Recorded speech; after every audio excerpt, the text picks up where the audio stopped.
Hi, and welcome to the Buyer Negotiation Bootcamp. I'm really excited to share with you today, but anytime I go to do anything, I want to know what is it that we're trying to accomplish here today so that we can stay on track. Today's objective is for you to feel confident negotiating the best deal on a property without having to give up your firstborn child and your left arm.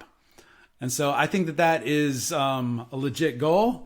And so let's get at it. So my name is Tim Geisler, and I have been a real estate agent since 2020. I've done quite a bit of transactions since then. I lived in Vancouver for 8 years now, and with my wife, that we've been together for 25 years, and both of my kids are now college age. I am extremely passionate about helping people build wealth, especially through real estate. And not just wealth that's for yourselves, but intergenerational wealth, the kind of wealth that you can pass on to your heirs, to the next generation, or if you don't have heirs or anybody that you see coming up in your next generation, that you could give to charity, you could give to something you believe in order to make the world a better place according to you. I don't just sell real estate. I also play a mean game of basketball. And I coach basketball as well, a little bit more now because I'm getting older. And so I've been doing that for about 5 years, mostly coach girls basketball. So let's get on it. I have worked with a variety of different clients over the years now.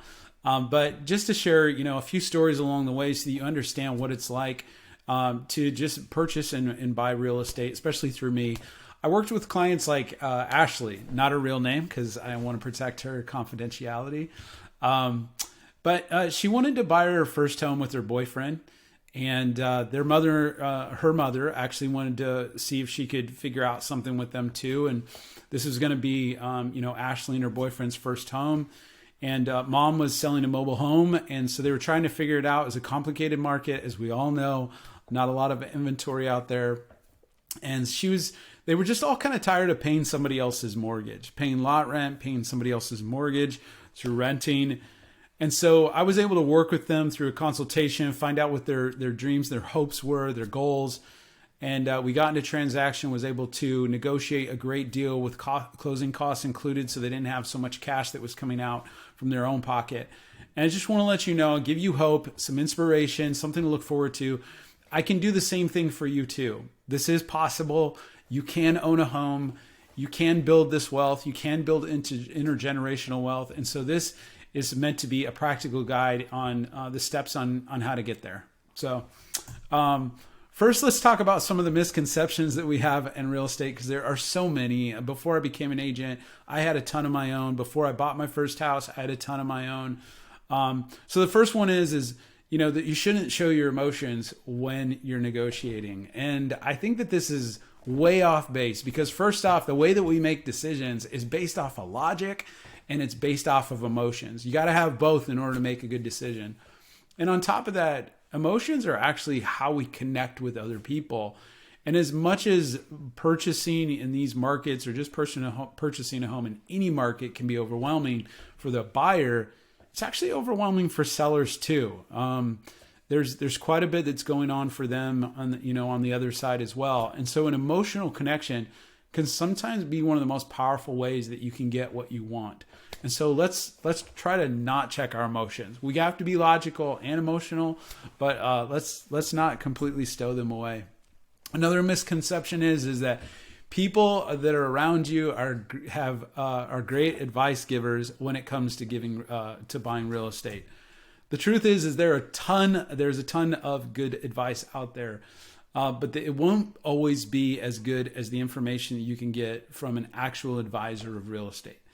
And that even though people that might own properties and they have bought properties, even if they bought a few, if they didn't buy in this market, like in the last 3 months, because this market is changing so quickly, then their advice actually isn't very relevant to the market that we're in right now.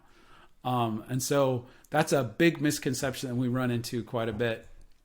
The next one is that home buying is scary. Now, fear is legitimate and it can be really, really helpful, but home buying being scary is is kind of like, when you're a kid and you are scared of the dark. You're scared of the dark because you don't know what is going on in the dark. You don't know, is there something there? Is there something to be scared about? And so it's our imagination that gets the best of us when we're kids, or in anything else in life. Our imagination gets the best of us if we don't have enough good information and, an experience to help us through those events. And so my goal is that after this workshop, you'll be armed with more information than most people will. You'll feel confident and comfortable going into the purchasing process.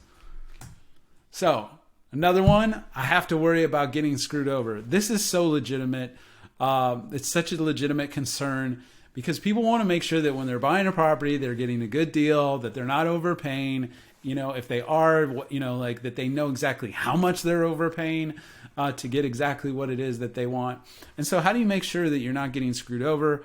Well, a big part of it is knowing the contracts, that your agent knows the contracts, and they write those things into the contract that aren't already included in the contract that specifically protect the interests and concerns that you have. Not some general over just a contract that would work for anybody. But part of having a consultation with somebody and sitting down is discovering, more about them and what's important to them. So contract writing is a great way to be able to write down those specific concerns. Another big misconception right now is the market. One of the biggest phrases that's being searched, as you can see from Market Watch here, is that the housing market is going to crash. That specific search for that phrase was used over 2,450% over the past month, as Americans were searching in droves for explanations about why the housing market and what's going to happen with prices. And so what we can see here is that a big part of this is that people are concerned that at some point we're going to go into a recession. At some point, this whole thing's going to crash. And what we see, though, is in history is that what we tend to remember most is the history that we've been through. In fact, that's really brought up in a really fantastic book called The Psychology of Money, that based off our past experiences, that'll guide our future, which isn't always the case. Because if we look at the last 5 recessions, home prices actually went up during those recessions. It's just that in 1991, they only went down by 1.9%, which is, if you look at the other 3, that's not even close to what they went up. And it was in 2008 that we had our big bubble, that we saw the really, really big drop. And so 3 out of the last 5 recessions, it doesn't mean that whenever a recession comes that prices are necessarily going to drop. In those recessions, they actually increased. And this is nothing close to 2008 for a variety of reasons. I remember I was in the swimming pool business at that time. I was project managing and helping people. I was designing them as well. And I remember what that market was like. It was a lot of people buying homes that did not have income. And I was just shocked. I couldn't believe that, you could do that. I got really excited and bought my first home actually in that market. But I was making an income. But during that time, there was subprime lending, which were very, very risky loans. There were people who were getting, loans to buy houses that had, really extremely low credit scores. People were taking money out of their houses like ATMs. And the truth is that there weren't a lot of really strong lending laws that lenders had to comply with. And so because of everything that happened in 2008, a lot of those laws came about. A lot of the ways that we do lending now is completely different from what we saw in 2008. And on top of that, it's that we have a ton of demand, because people have been asking, why all of a sudden is there just not enough homes? Well, it's a combination of a couple things. One is that one of the largest generations since the baby boomer generation has now entered the home buying and home owning time of their life, which means that this gigantic group of individuals, the millennials, are buying, and they're buying houses for the first time. And so we had this chronic underbuilding because of what had happened in 2008. And so people were still, being born and, they're growing up and they're getting married, or they're getting education, or, they're getting ready to buy a house. They're getting married and having kids sometimes. And so these experiences, these major milestones, owning a home is become a bigger priority for them. And so that demand has triggered now a building craze because they have to build to try to keep up. Last year, we saw actually a 12% increase in construction of single family homes. On top of that, we have this problem called golden handcuffs, which it's hard to feel bad for somebody that's got a 2.5% to 3% mortgage rate, but they're kind of stuck because they bought this house with this amazing rate, but now even if they wanted to sell, they really don't want to sell because of the cost increase it would be because getting a higher interest rate. And so they're calling that the golden handcuff phenomenon. So you can see why there's a lack of building that has occurred since 2008, and now there's people that are just staying put because they've got these phenomenal interest rates. On top of that, we have one of the strongest job markets that we've ever had. In fact, the unemployment rate is the lowest it's been for this long, for like 20 years. And the comeback from the 2020 increase of like that almost 15% unemployment rate has been phenomenal, as you can see in this chart, the very far right. On top of that, there are some industries that have not been as strong, but overall we're seeing that the change by industry between June 2023 and July 2023 is still extremely strong. Affordability definitely continues to be a challenge for folks, and it's one of the reasons that I'm making this boot camp so that people can figure out how they can continue to be successful. But a gauge of just how far off of today's normal inventory is comparing right now to 2019. When you compare the same week this year with the matching year in 2019, supply is about 50% lower. So there are about half the homes for sale now than there usually would be. And that kind of helps you understand why that drive in the price and why affordability is being impacted. So summary on the market would be that, there are less than one house or less compared to what we had pre-pandemic. The forbearances that everybody thought were going to lead to this giant foreclosure has not yielded tons of foreclosures like people thought because the forbearance process, people were able to just tag it onto their existing mortgage. The Great Recession that was called great was called great because it was once in a century kind of a thing that happened. And so us comparing, the past, that's all we have to compare to. But it's really not a real big part of our market today, except for, I guess, if you were to look at it in the way of just that it has impacted our market because we haven't built because of what happened then. And that the shortage of inventory is not going to be a short-term thing. It's actually going to potentially happen for a longer period of time, which means home prices will probably continue to rise. In fact, right now, interest rates are a little bit higher, but imagine how the housing market will respond and how many buyers will come flooding in when interest rates drop. I think that at that moment, house prices might even start going up even higher because affordability gets easier. So that leads us to the negotiation process, because that to me is how you can win in this market. And so there's 5 different steps to that. And one of them is when to start shopping, finding the right property, getting your offer accepted, protecting yourself from getting screwed over, and then taking advantage of the due diligence period so that you can make sure that the property is part of not getting yourself screwed over, but it's also part of just making sure this is the house you want and understanding what that process looks like. So the first is the timing of your purchase. The average buyer sees about 5 to 7 homes before they find the one that they love. And that's really important because, sometimes we just look at the one house and people are like, oh, I'm ready to go. But it really does take a process. And part of that process is understanding, what they love about it, what they actually want in a house, and then just being educated as they go along as to what the market really looks like. It's one thing to look at the photos online. It's another to get in the homes and actually see what those are like, the condition and the neighborhoods and everything. So the timing of your purchase. Also, multiple offers are still a reality in the market that we're in right now. It's not every single house, but if a house is dialed in and it's just looking perfect and it's priced right, there is a strong chance that there will be multiple offers. The multiple offers in most cases are not as extreme in my case and what I've witnessed as they were in like 2021, but they're still out there and there's still competition on great homes. Negotiations on these can take a day or they can take several days in some of the more complex transactions. And then closing usually takes place anywhere from 30 to 45 days. Sometimes it can be shorter than that. Obviously, if you're coming in with cash, it's going to be much quicker.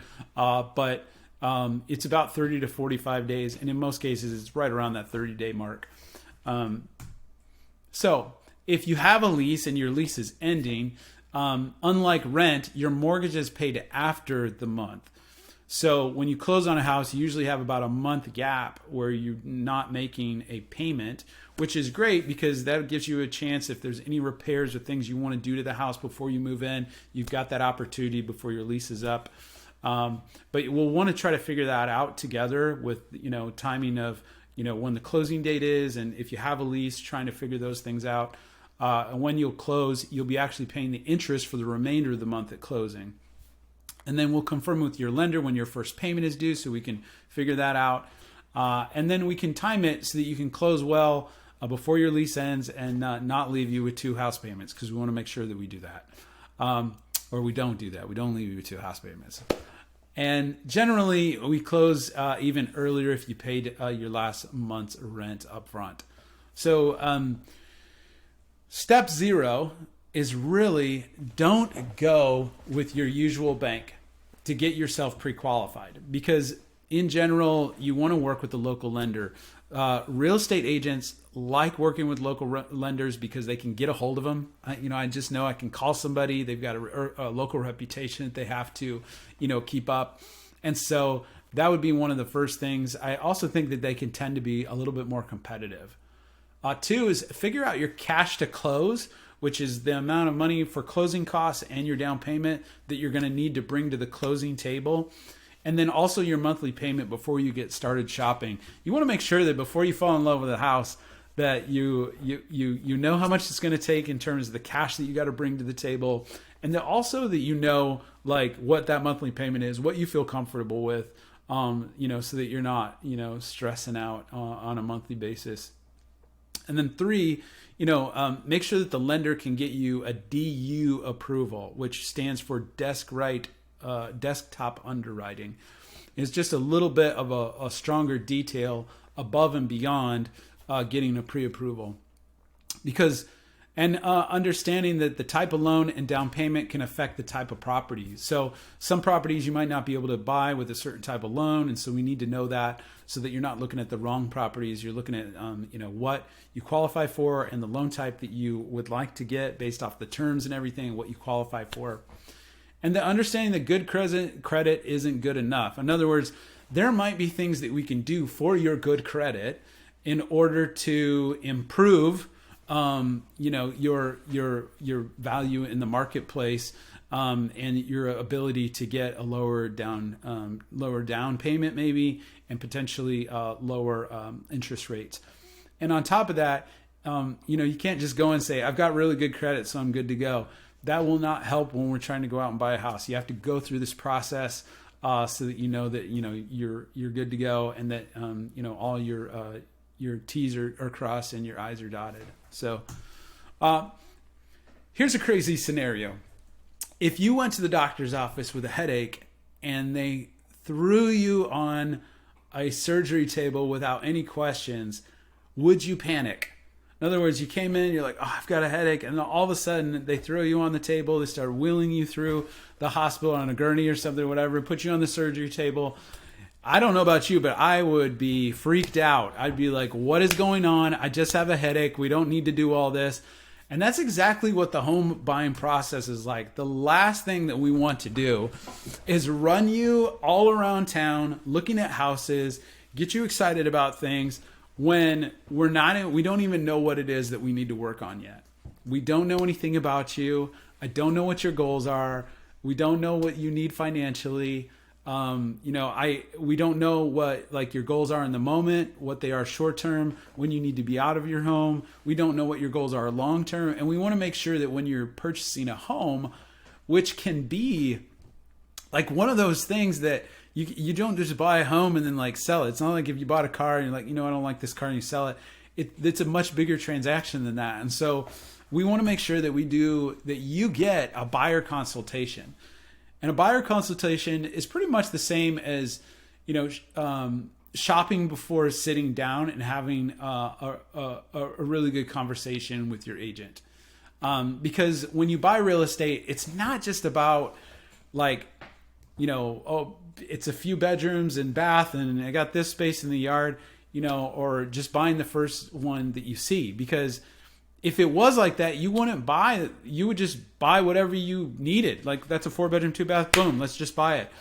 You need to understand like the life, like I need to understand, and what your lifestyle is and the community that you want to be in, what kind of neighborhood you like, what you experienced that you like when you were growing up, or what you experienced that you didn't like. And so that we can find that perfect mix for you.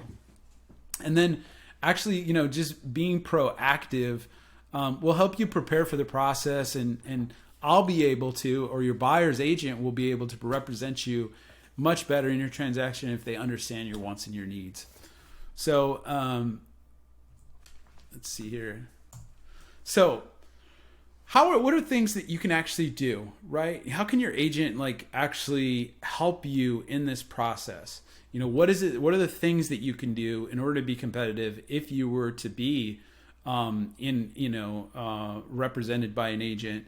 And what could you do if you're in a multiple offer situation? So here's a couple different agents and what they said were important to them. They said loan type, quality of the buyer's agent. So these are listing agents saying the quality of the buyer's agent, the use of a local lender. So those are the things that they're mentioning. This one, Blair Ballin down here at the bottom right says, I had worked with the agent recently. I know them. Or I see things, like for me, I've got a designation with the Institute for Luxury Home Marketing. And even if you're not buying $1 million property, it just says, wow, if this agent can get this designation, which has these certain requirements, it means that they must be doing something well. Another one, buyer's agent built a relationship through the negotiation period and asked me, what did my seller need to make it a win? Also, buyer was willing to pay up to $5,000 above appraised value if it didn't appraise at offer price, and was willing to do a rent back, which they did end up exercising. They were, the agent called and talked to me. They were more comfortable knowing that the sellers were more comfortable knowing that they were working with somebody professional and educated that could get them to the table.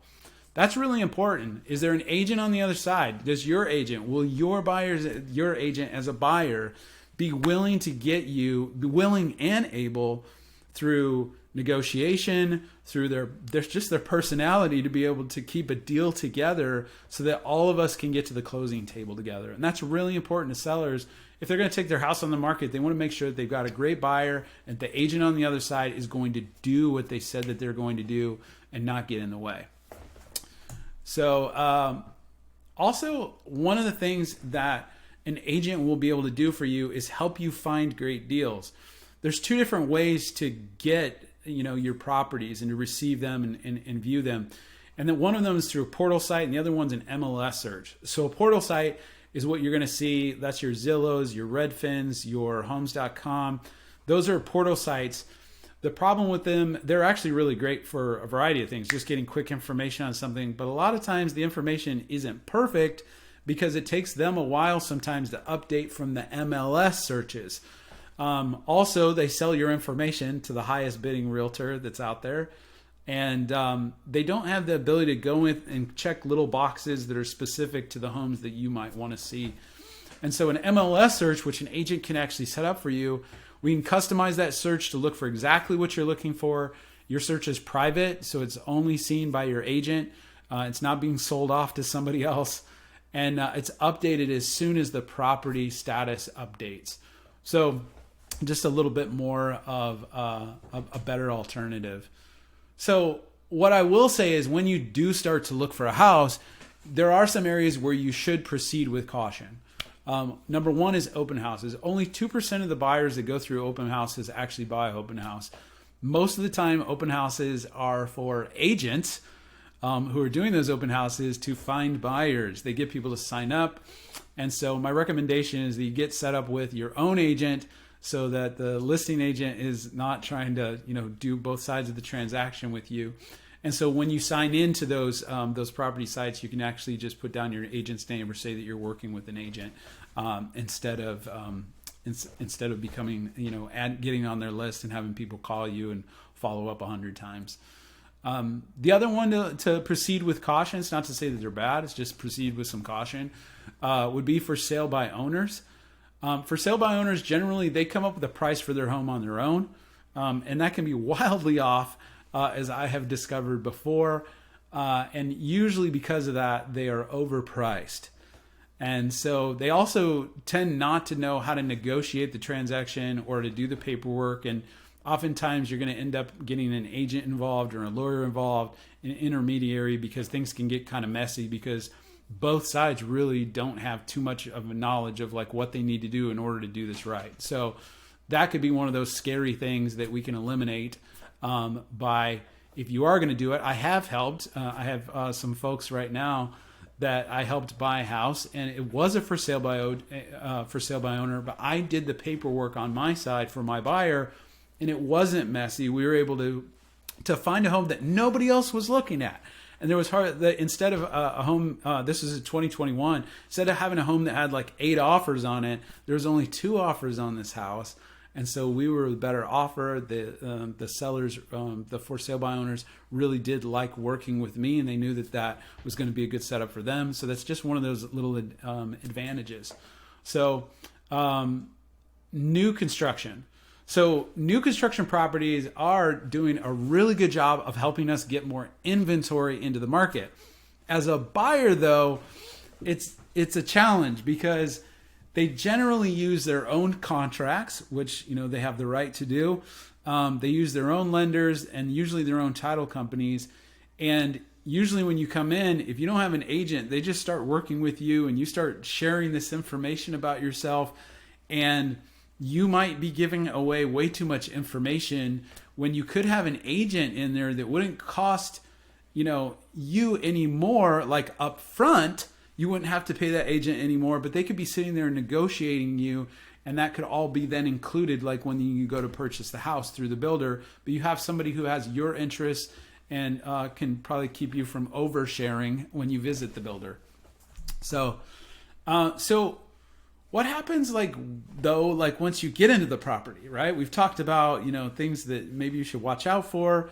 But like when you're in the property, what do you look out for? Like, what are the good things to be paying attention to? Well, one of them is, hey, does the floor plan work for you? Is it open? Does it flow well? Does it kind of, you walk in and it leads to like the way that you think that you would live your life, or the way that you like to live your life, or would like to live your life in your new home? Is there room to grow? I just helped somebody who has 4 kids, and her husband is a doctor, and and she stays home, and they were concerned that they were going to get this house that was way too big. And I was like, I'm telling you, this is the size that you need, because these kids are going to grow up, because the kids are younger. And so they finally went through with it. And I spoke with them just a couple of weeks ago, and she was like, Tim, you did a great job. And I was like, you like it? I was like, yeah. I was like, it's not too big. She's like, no, it's perfect. It's absolutely perfect, because they are going to grow up. We are going to need this space. So you got to have to think through not just this moment, but what will it be down the road? Because in most cases, it's better to buy a house that will work for you long term and not have to rebuy down the road than it is to buy a house and then rebuy 5 or 7 years from now to a bigger home. And the reason why is, I can't get it all the way into this one, but it will save you a ton of interest in terms of an amortization schedule. So if that's of interest to you, when you make a consultation to talk to me, let's chat about amortization schedules, because it really is the way to save potentially hundreds of thousands of dollars by keeping your original house rather than moving on to another one. So Three, does it have enough space for my stuff? I got stuff. My stuff is important. Your stuff is important, but does it have enough space for that? Is there enough space to store your belongings? Might be enough space to live in, but is there enough space for everything else? That's a really big one that a lot of people don't think about too much. How does the neighborhood show? What does it look like? What is the neighbor? What are the neighbors directly next to you? You can't choose them. Somebody could sell next week, but what does it look like right now? What does the neighborhood look like right now? Are people taking care of the homes? Is this the kind of neighborhood that you think that you'd want to live in? And last is, was it priced by a pro? Does somebody actually know how much this house is is worth in this market? And one of the ways that I help people out is, when they see a house and they think they want to place an offer on it, I'll do what's called a quick CMA, or a quick comparative market analysis, and show other homes that are similar to it and what their price points are, to find out if this one is overpriced or underpriced or just right there within the market. So from there, we potentially could run into a situation where there is a multiple offer. Let's say that house is dialed in, it's got everything, and it's everything that everybody would want. I'm going to move me over here for a second. And in this market, they are a very real thing. So you are going to need to be prepared, if it's a multiple offer home and you decide you want to get involved, that we just write these multiple offer situations and move quickly. If they don't work out, we move on to the next one.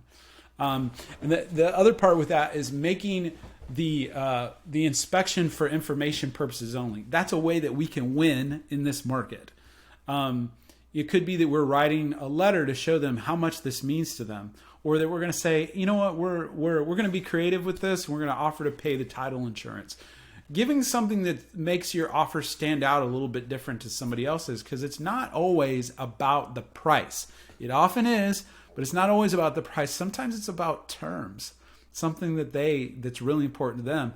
And that's why getting an agent that can get on the phone rather than sending an email or just, sending an offer over by text or whatever is a much better way to figure it out. What is it that the seller's actually looking for? For your agent to actually build rapport for them, with the agent, so that that there's a confident conversation happening with the other agent, that they're advocating for you, and that they're building some rapport with them, so that these agents actually want to work with each other, because they're going to have to work with each other for at least 30 days in most cases. So, also another way to gain an advantage in that situation is to get fully equipped with that desktop underwriting, so that you're ready to go and you look like a strong buyer when your offer comes in. Once again, a handwritten letter could work for the seller to just show them how much you love the property. Not just a letter, but a handwritten letter. And then another kind of step to take that up a little bit more would be a guarantee that you will put money above if whatever their appraised value is. So not always needed, and not always needed as much is what I was seeing like in 2021 and stuff, but it does pop up from time to time.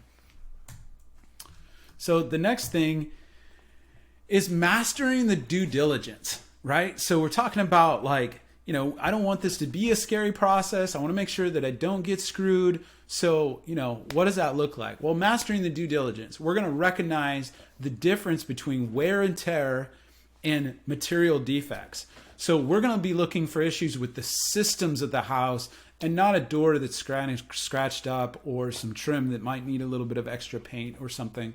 If you're looking for that perfect dialed in house, then absolutely. But if we're looking around, usually those are the little things that are just part of living in a house. You're going to need to do some touch up paint here and there.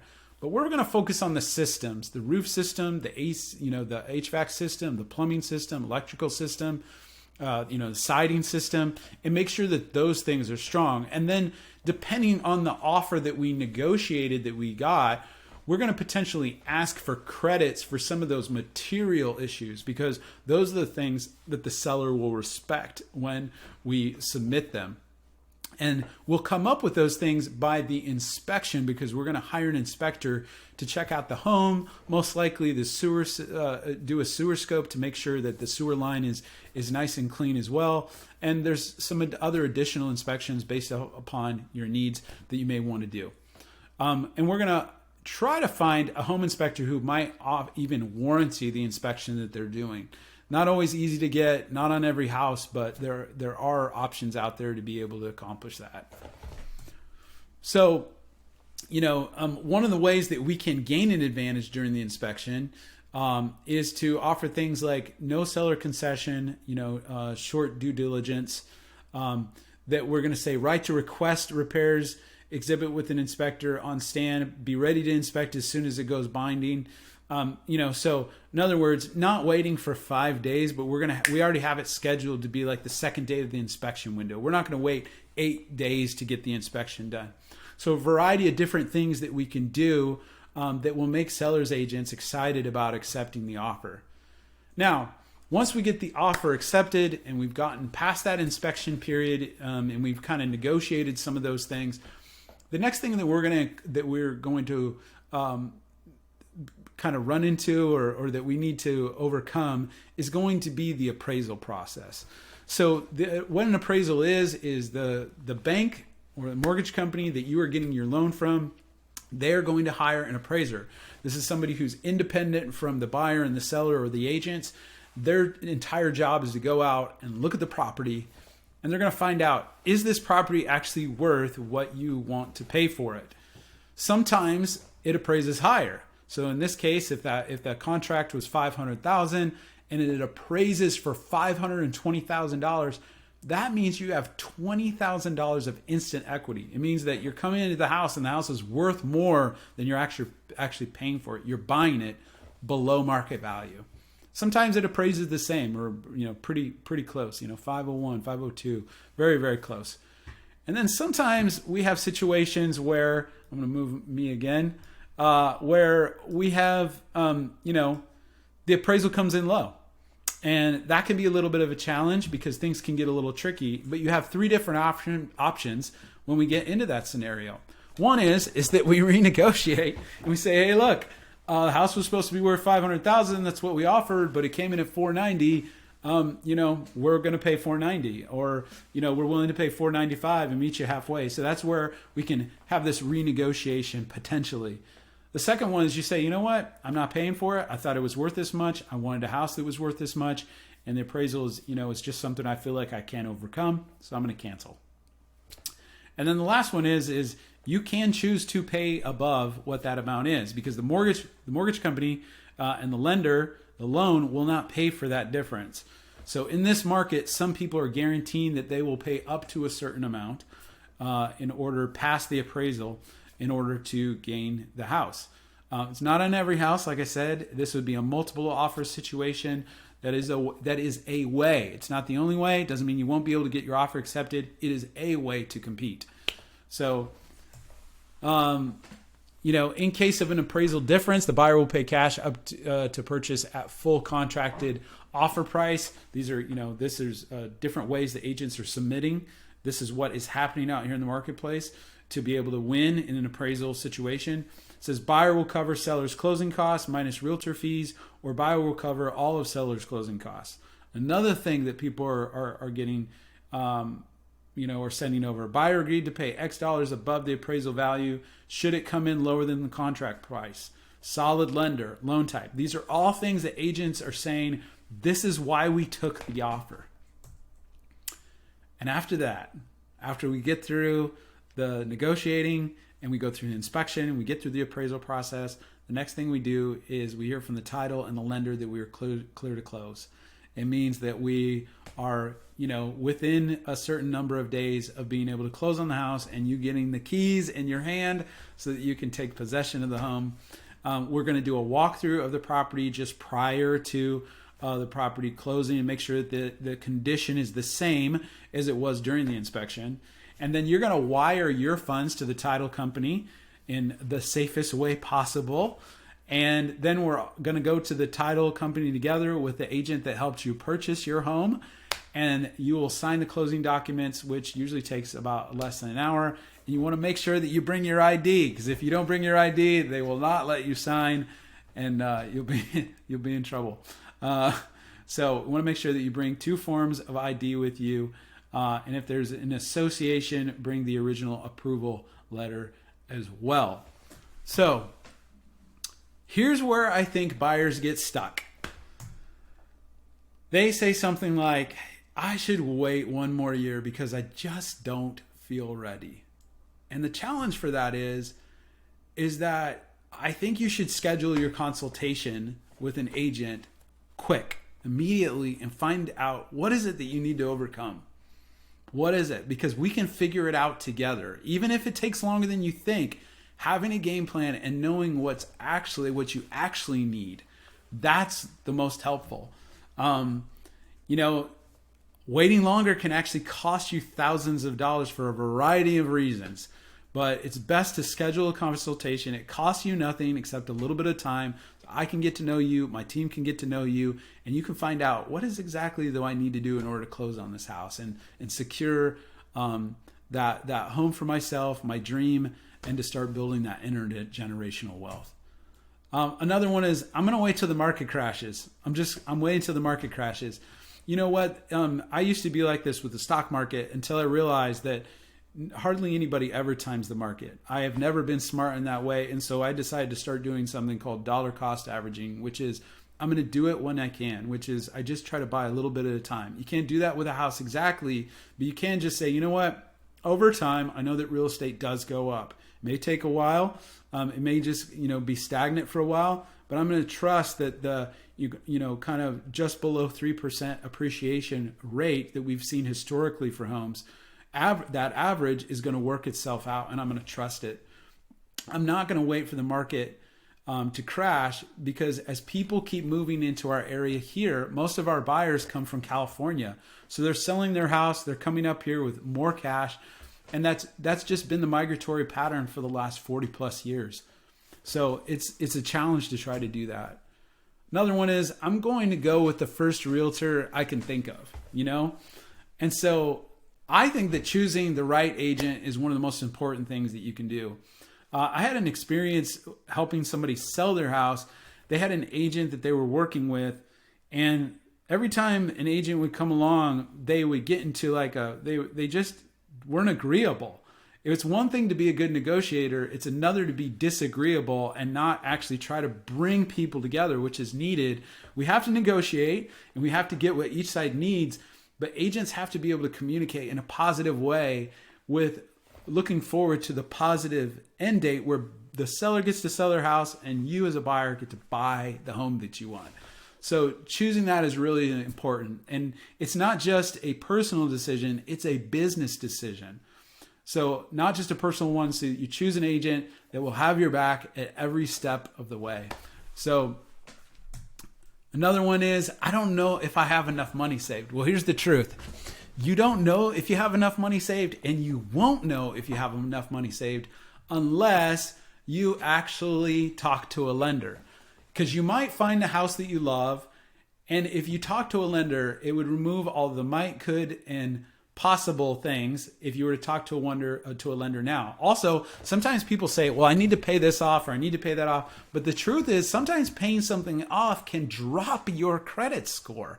A lot of people don't know that. A lender will also tell you some of the things that you need to do in order to kind of get yourself positioned, even if you're not quite ready at the moment to get approved.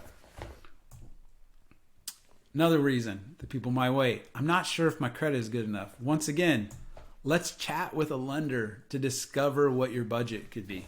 Let's chat with a lender to find out what are the things that you need to do. Even if your credit score is not perfect, a hard pull, which is a hard pull of your credit score, is usually about a 5-point drop.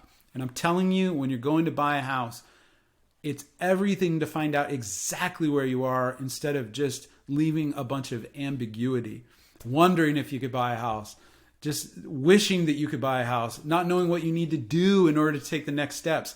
And meeting with a lender and having a consultation with an agent are the two steps that you can take that don't cost you anything, except maybe a few points. That won't cost you anything, but will give you good and absolute clarity on the steps that you need to take so that you can realize that dream. Another one, I don't know where to start, so I'm just going to continue holding off until I feel ready. I got to tell you that the best thing to do is to take the first step towards your dream home. Sometimes you just have to take that first step. Nobody's asking you to run. Nobody will ask you to know everything.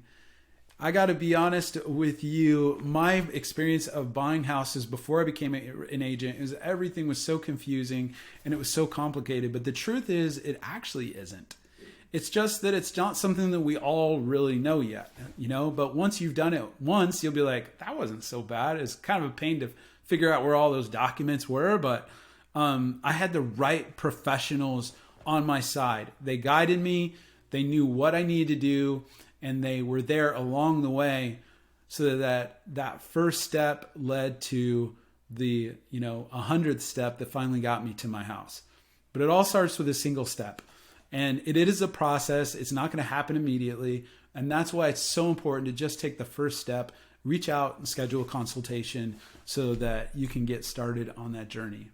So I'm a man of my word. I try to be as much as possible. So our objective today was for you to feel confident negotiating the best deal on a property without having to give up your firstborn child and your left arm. And I think that together, if we're partnering together, I find out your goals, that you will find out that you're closer than you think, first off. And that second, we can come up with a game plan that's not based off of what I want to do, but based off of the goals and the things that are most important for you, that your priorities are involved in that game plan, and that you can realize your goal of home ownership. So right now you might be feeling pretty excited. I know that I do. Every time I work with somebody for the first time, I love it. I love the energy. I love giving people their keys to their first house. And so you might be thinking, well, what do I need to do next? Well, my job is to give you enough information for you to feel comfortable and confident about your decision. And the rest is in the details, getting the clear to close. And when you choose me, know that I have your back. And here's what you're going to get. You're going to get a home warranty, because I'm either going to negotiate the home warranty for you in the deal, or I'll end up paying for it myself at a closing. You're going to get a money playback book, which is a 30-page guide that helps you work through everything you need to know and to get your finances ready so that you can purchase. You're also going to get a vendor list, because I work with a ton of different people. And so y'all are going to have people that are coming in during the inspection process to maybe give us another perspective on things. And also after you close on your house, so that you have people that you may need to have brought in depending on what it is that you want to do with the home.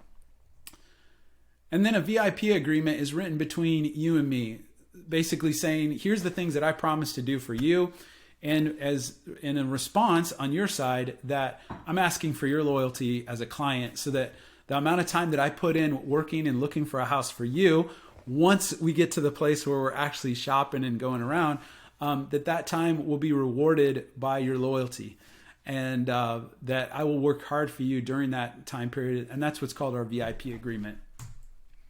So what's next? Well, the next thing is for you to book a consultation. We can get on the phone for a good 15, maybe 20 minutes max. And I want to hear from you. I want to know what your goals are, what your dreams are, your ambitions for home ownership, ultimately what it is that you want to accomplish with it. And then we're going to complete a buyer intake form. And then we'll get you set up with a lender so you can get your pre-qualification uploaded.